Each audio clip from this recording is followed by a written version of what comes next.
She made a complaint. It says somebody was in the basement and they were injured. Man, that. Y'all gotta go.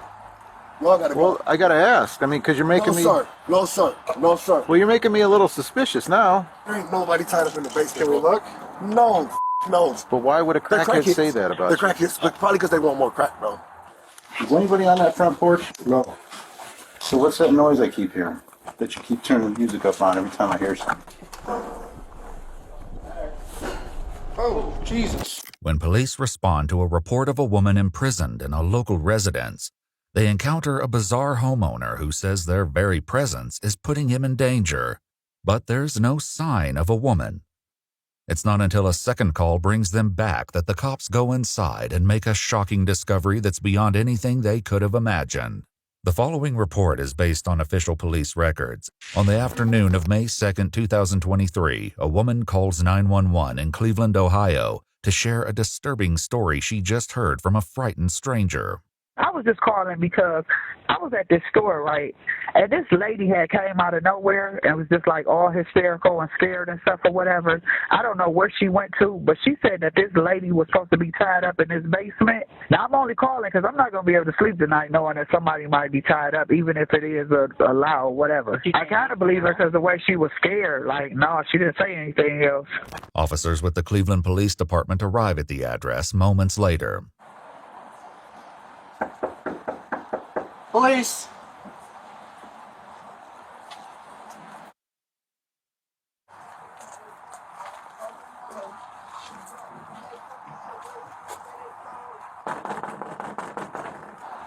There's music coming from the back.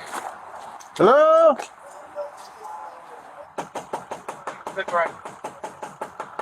After a full 3 minutes of knocking, the police finally get a response from inside.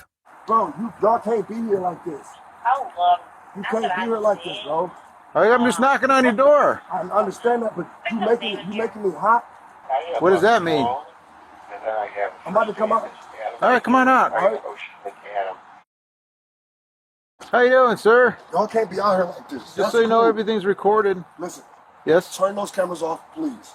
Well, what's going on? Can you please turn the cameras off? You have to give me a reason, and I can't. You guys are making my spot hot. I work for you guys, okay? Long story short, I work for you guys. Please get out here. You guys are blowing the spot up. All right? Who do you work for? I can't tell you that. Why? I cannot tell you that because I'm not allowed to tell you that. Okay, so just understand that. Well, here, go home. We have a call. Here, sir, let me just tell you why we're here, and then we'll leave. It could be nothing. I don't know. I don't know anything about you. All right, I'm just saying, y'all can't be here. Y'all making my spot hot. All right? After pushing the cops to leave, the man finally asks what brought them here to begin with. What was your call about? Did you have a female here earlier that was a white female in a black coat? Hell no, bro. All right, well, here's the complaint. What's the complaint? She made a complaint. It says somebody was in the basement and they were injured. Man, that. Y'all gotta go. Y'all gotta go. Well, I gotta ask. I mean, because you're making me... No, sir. No, sir. Well, you're making me a little suspicious now. Man, listen, you need to leave.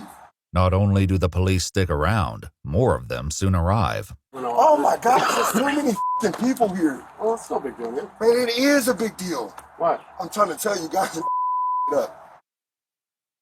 Well, we were told that the lady's tied up in the basement. There ain't nobody tied up in the basement. Can we look? No, but like, why not? Because I say so. Is someone tied up down there? No. What's your name, buddy? I can't tell you that, bro. What do you mean you can't tell me that? I'm trying to tell you I'm a confidential informant. That's all I have to say. You guys are bugging right now. You guys are No, that's not all you have to say. Who told you that? I can't say nothing else. Please. Well, if there's someone tied up in the basement, we got There's nobody in the basement. Why can't I look? Why do you? Because all that stuff that went on in the past with those three girls, man, we got to take this seriously. What three girls? What three girls? Gina. I don't know them. All Man, that stuff. You know what I'm saying? Listen, if we don't take this seriously, there's something going on. I'm about to give you my social security number. Oh, yeah. Here you go. Stop. Please don't do that. Yeah, we're not going in without you. Yeah, you can't do that. Tell him please not to do that. While the man appears to believe that his status as a confidential informant puts him above suspicion, the police don't share that view. Just take this Smith, please. Go. Which please. Smith? Just take this Smith. The one in... Second district. Okay, that's how you know I'm not. Okay, well, I guarantee. His phone number's right here. No, Look, listen, I'm not we'll gonna call play him. with y'all. Listen, we'll Don't call him. Don't. Well, why don't wouldn't I call here. him? Don't Listen, call him here. will you stop talking for a I moment? can't, bro. My life is on the line. Who's on the line? All you had to do was talk to us. You're the one who came outside. Y'all don't know what's going on, baby boy. That's all I'm saying. Listen, I got once drug again- dealers and everything that drive past here, and I got 5 cars out here. All right. Y'all about to get me killed out this. Well, why are you acting this way? You understand why I'm acting this way, dude? No. If we have to call Detective Smith and say, hey, do you think this guy would have a girl tied up in his basement? He's gonna say no. Is he? 100%, bro. I just He's left. willing to risk his career for all that? You think I'm? Oh my gosh, you're gonna take a crackhead's word over Detective Smith's word, right? I haven't spoken to Detective Smith. Well, you're gonna talk to him. He's gonna let you know what's going on. I was down there for an hour with him yesterday. Okay. I just left my probation officer. But why would somebody say that? Crackheads. But why would a They're crackhead crackheads. say that about They're you? crackheads, but probably because they want more crack, bro.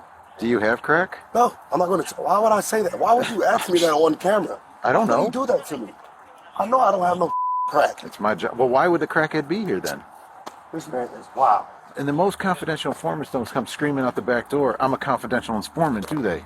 Despite the suspicious circumstances, the police sergeant lets the man, Delonte Edmund Geiger, go back inside his home while the other cops contemplate what they've heard.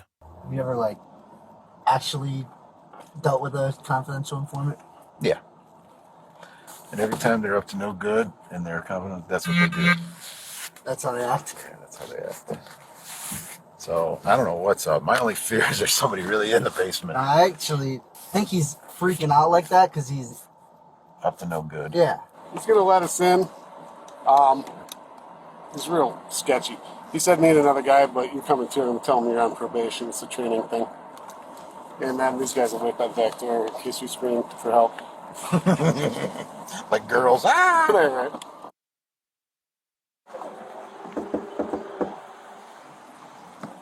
Loud music playing, so you can hear the screams. If it's a joke, it's one that will become much less funny before this day is through. Hey, do you mind if the liquor goes? No, dude, there's too much going on. No, no. All right, stand outside. Leave this crack though in case we scream. Nobody about to do nothing to y'all, dude. You guys got guns on. No, you can't. No, no. Seriously, No, just crack it. Just in case we scream for No, You bro. understand? They're not coming in. Oh, You have my word. Let's just start screaming. With that, the police go into the residence, and as the sergeant checks the basement, his backup waits upstairs with Delonte. I got PTSD. All right. I've been stabbed 7 times, shot twice. Well, have we done any of that? to No, you?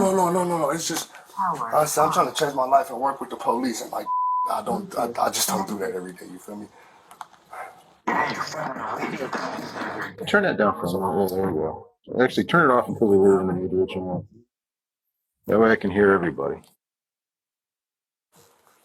Please. It's me. All right, so what? Is someone just pissed off at you or something? I'm trying to tell you, bro. Big love, for me. We'll never come back here again. Okay? All right. You want to lie back? What happened to your hand? What is it? Listen. I got scratched. Like what? Yeah. I'm about to walk to the store right behind you guys. Okay. Ain't nothing down there. Here, bro.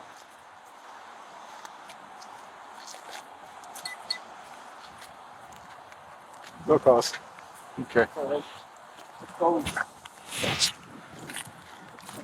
might want to keep an eye on this house. I know. As it turns out, the cops will be back sooner than they may have thought.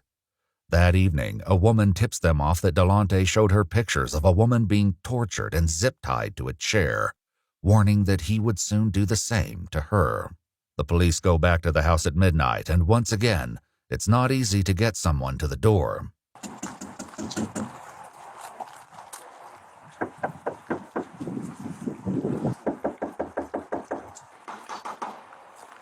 Hey, Sergeant Everton, good police. Yes. All right, so I appreciate this. There's a lot of people. You know my nerves. But this shit. What's up, bro? How y'all doing? Same people. Mm-hmm. I'm in the overtime now. I need y'all to come through the back door, okay? Yeah, you do. Is that cool? Yeah. You sure? Yeah. That's short one. Sorry for not letting you in earlier, bro. Sorry for my attitude, okay? It's all good. Give me 5 seconds. Meet me at the back door. All y'all. All right. The police head around the house to meet with Delonte, but as one officer stays behind, he hears some loud movements coming from within.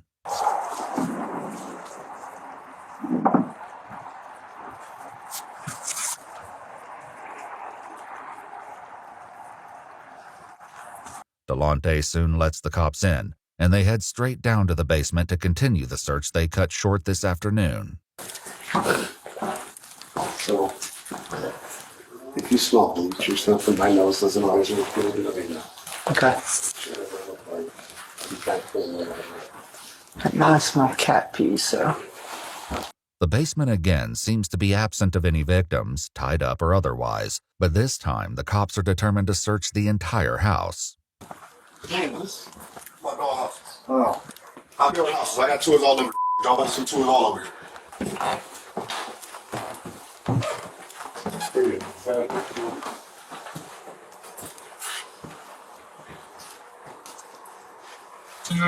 Close.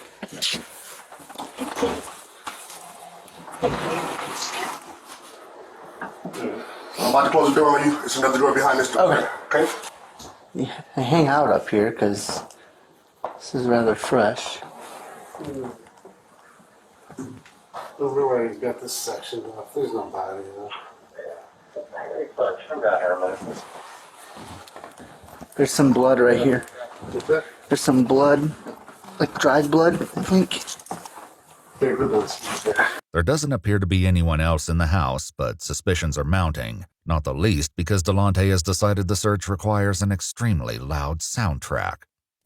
Just turn it down. Hey. Did you guys find anything? Sir. Turn it down. All the way down.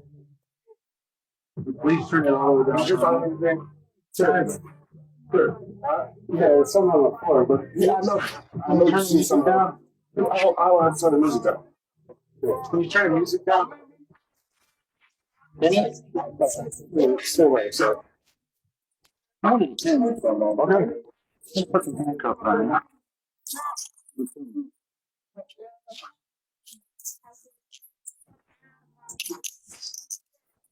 No, turn the music off. With the newfound silence, the police turn to Delonte, determined to finally get to the bottom of this runaround. But even on a day filled with rumors, strange claims, and unsettling tips, none of them are prepared for what comes next. Is anybody on that front porch? No. So what's that noise I keep hearing? That you keep turning the music up on every time I hear something. Is anybody on there? I heard him dragging something out when we went from the front to the back, too, just so you know. Is anybody in that front room? Because I heard voices or movement or noise. Yeah. Who's out there?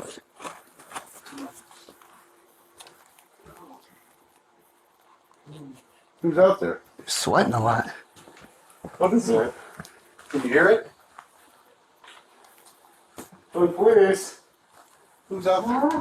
Where are you at? She's under. There's a thing under. Remember I shined my flashlight when you guys went back there? Alright. Police.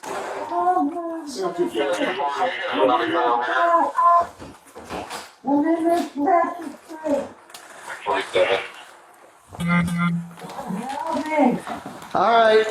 Yeah, I heard him sliding something under there when he went from the front to the back. Where are you at? Where you at, man?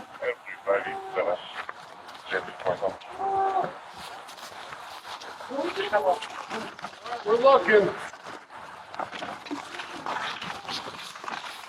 How do you get this? It looks like a box. Yeah, Oh my god. yeah. Tell me. Tell me. Right now, so Okay. I'm paralyzed. I'm paralyzed. Alright. Okay? How old are you? 60. 6-year-old female. Oh my God. Yes. Are you injured besides that? I'm You're paralyzed. paralyzed. You paralyzed. What's your name? Cheryl Cyrus. Did she say Carol? Cheryl? All right, Cheryl. No, it's Cheryl. Cheryl. Yeah. Help my legs out. Help All my right, we legs got EMS coming. I don't want to move you because I don't want to hurt you more. Can you breathe? I can now. Okay. I want to get out of pain. The police escort Delonte out of the house as they try to make sense of the bizarre discovery they've made on his front porch. Cheryl, do you know, is there anyone else here with you? I don't know. Okay. Cheryl, how long have you been there, honey? How long? I don't know. They're hurt. You hurt? All right, we want to get you out of there, but I'm afraid to move you. I'm going to let EMS do all that, okay? They're the best. What did he do to you? He did what? Hey, Scott, you want fire to come at least get her upright? They can put her on her backboard? I know, we get fire here, they can all here. No, but we got no ETA on EMS. There's no dispatch. Huh? Did he stab you? Yeah. Where did he stab you, think? His arm? Why not? Did he sexually assault you at all? Okay. Do you know how long you've been here? No. Is it just one day? Yeah. Okay. But even with Cheryl Cyrus somewhat responsive to their questions, there's nothing that can fully explain what's going on. What's the story here? Dude, there's a lot. I don't even know where to begin. This might not be the only victim. But we just searched the house and we didn't find anything else. As rescue personnel get Cheryl free of the box and transported to the hospital, police conduct another search of the home. She was supposed to be wearing a pink hoodie with pants. So she had, no, she was completely nude. Oh, Jesus. Cat. Cat scared the hell out of me. And the attic's done. There was a pink hoodie, that was it. Did she say it was this room or? She just said that like he was transporting her from like the basement up here, and like that there was going to be an AK-47 in here, drugs. Yeah. We have to pull it apart and find a serial number. There's no sign of any other victims in the house, but the one they did find will give detectives more than enough to discuss with Delonte when they visit him in jail the following night. Obviously, we know some bad things did go down yesterday. Do want to give you a chance to go over. I'm a confidential informant for Detective Larry Smith out of the 2nd District. Okay. Okay. How long have you been doing that for? About a week and a half now. Okay. About a week and a half. And that was this. Like, I wasn't going to kill her, though. I wasn't going to. I've been feeding her, and you know what I'm saying. But I just can't have her out on this. Because I'm working with Detective Smith, trying to get him to 5 AKs, 4 Glocks, 3. That's supposed to be going into the valley like next week. You know what I'm saying? I'm trying to get him Big Red, who moves 6 ounces a day on coke crack. And I'm trying to get him Ghost, who distributes ounces a day. But like I found out that this is that, and you know what I'm saying? If I was, You found out that what? that the lady that what I was taking care of in my house is a rat, and if she doesn't get back out on the street, I'll be exposed. Delonte, who calls Cheryl Cece, claims she's an addict, one among many who frequent his house. Well, she's always at my house smoking dope. Okay. Sometimes I take care of everybody on the streets, all the fiends. That's where they live at. Okay. You know what I'm saying? Long story short, that's ground zero for the crackheads. According to Delonte, the entire situation began on April 27th, 5 days before police showed up at his house, wanting to search the basement. In an incident partially corroborated by police records, the car Delonte was driving was pulled over by vice cops. He says Cheryl was in the car as well. I left my house, and before I got 4 tires on the street, the police is hitting the block. I don't know what the going on. I'm swerving around, up on the sidewalk, trying to get around because I don't know what's going on. Guns in my face, get out the car, get out. What are you guys doing? Turn the car off, empty out your pockets. I ain't got nothing, bro. Y'all tripping like y'all. y'all just up. Like, what's going on? I had to stare at me. Oh, yeah, you better, we can get you for this. And since that dope is right here, we're going to get you for that, man. Listen, bro, I cannot go back to prison, bro. What do you need me to do? Delonte says that was when one of the detectives took his phone, programmed his number into it, and told him, "You're working for me now." But it was how the police treated Cheryl, the woman they would later find in a box on his front porch, that really got his attention. Detective told her, thank you, bye. Okay. Detective Smith said, thank you, bye. Keep on walking. Okay. Listen to the detectives. As we all got out the car, the detectives like, yeah, you can go. Thank you. Okay. You ain't even get searched. It's crap about $200 worth of dope in the car and scale, and you didn't even get searched. He concluded that Cheryl had set up the traffic stop and would now know that he'd been turned into a confidential informant for the police. The next time Cheryl came over to his house, he decided he couldn't let her leave. And I feel like my life is in danger, bro. People have tried to kill me 3 times already. You feel me? I've been shot in my underarm, blood, all type of weird. It's crazy. I felt like I was gonna die if I didn't hold her for like 2 days and tell her, like, let her know what was going on. I beat her up, I fed her, showered her, to all type of weird made sure she ate. But I just could not let her go back on the streets and tell everybody that I was working for y'all. Like, everything that went through, like, the time where you and Cece were together, like, what happened during those days? I just punched on her, slapped on her, till her punched on her, slapped on her, punched on her, slapped on her, punched on her, slapped on her, moved her from the basement to another room, fed her, showered her, gave her some water, put a blanket over her. I'm just telling you the truth, bro. No, that's fine. No. Okay. Is that what you about to ask me? No, I thought you about to ask me. No, like, were you giving her drugs and stuff like that? Why would I give her my drugs? Why the would I do that? I didn't know. Hell no. Alright. So at any point was she asking to leave, different things like that? She has nowhere to go. Okay. She has nowhere to go. All she was just asking was why. Stop, I won't do it again. I'll never tell, Blast, please. I'll never tell. I know I deserve this, but I'll never tell. Like, that's the code in the streets. While Delonte speaks to detectives, Cheryl lies in the intensive care unit on a ventilator in what the hospital classifies as declining critical condition. In addition to being on dialysis, she's suffering from swelling to the head and brain, broken ribs, a collapsed lung, and multiple spinal fractures. But according to Delonte, it could be worse. Gonna kill the the would have been dead. Long story short, if I wanted to kill her, she would have been dead. So facts. Delonte says that, among other things, he had Cheryl sit down and write, "I am a snitch," and "I am a rat" over and over again. It's worth noting that while the police report from the traffic stop identifies 2 passengers, neither of them were named Cheryl.